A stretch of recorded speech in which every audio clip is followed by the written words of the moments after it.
So you went to school in Paris, and you had to act out a Vincent van Gogh? I'll do it with you. Thing. 1, 2, 3.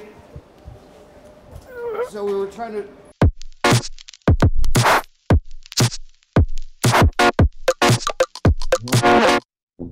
Today, we're trying to get the big picture on Vincent van Gogh's Starry Night.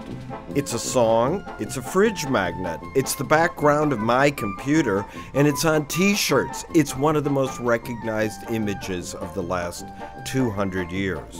Everybody knows something about Starry Night, even if they know nothing at all about art. And what is this that we're looking at? It's Starry Night. And who made it? Van Gogh. How did you know it was Van Gogh? It is a very familiar mass-produced image that I've seen on posters many times before. Starry Night by Van Gogh is both realistic and fantasy. It comes from another world and it feels completely familiar.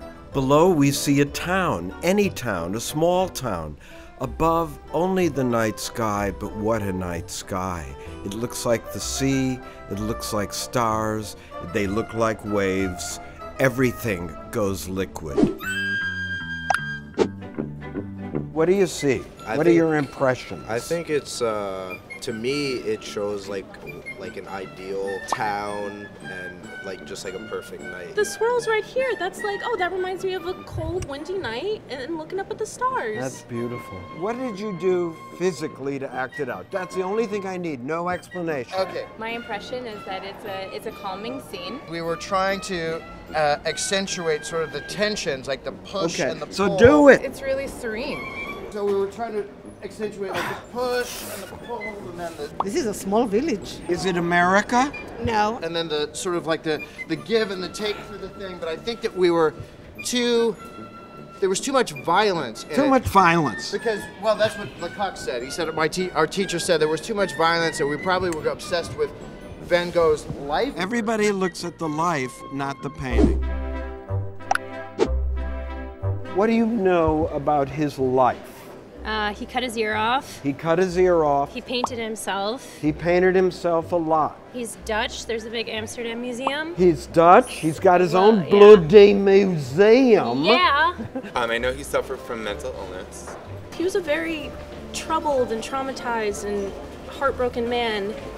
And when you look at this, you don't see any of that. First of all, everybody thinks he died completely unknown. He was poor and famous. In Paris, every artist knew what Van Gogh was up to. How did Van Gogh die?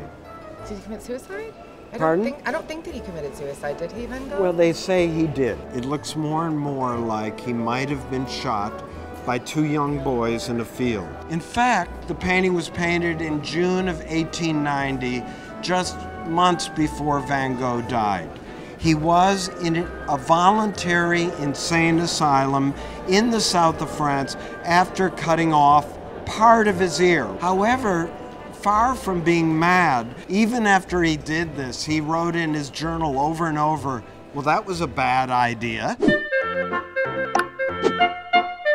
Even though it's like there's different directions that you can see the sort of currents and the way that the paint is kind of has been like applied to the canvas. There's like a nice kind of form to all of it. Beautiful. Feels orderly, but also like organic in an interesting way. He made you see paint strokes, the paint, and the picture all at the same time. First thing I think of is the whorls on a fingerprint. Fingerprint is good. If you're missing one of these bits, you're missing everything. Give me this. Give me one of these. This work is not significant just because we know Van Gogh's sad biography of possible suicide, of isolation, of suffering. This is a painting that gives us what the world looks like and the way we imagine a world could look. This painting gives us beauty.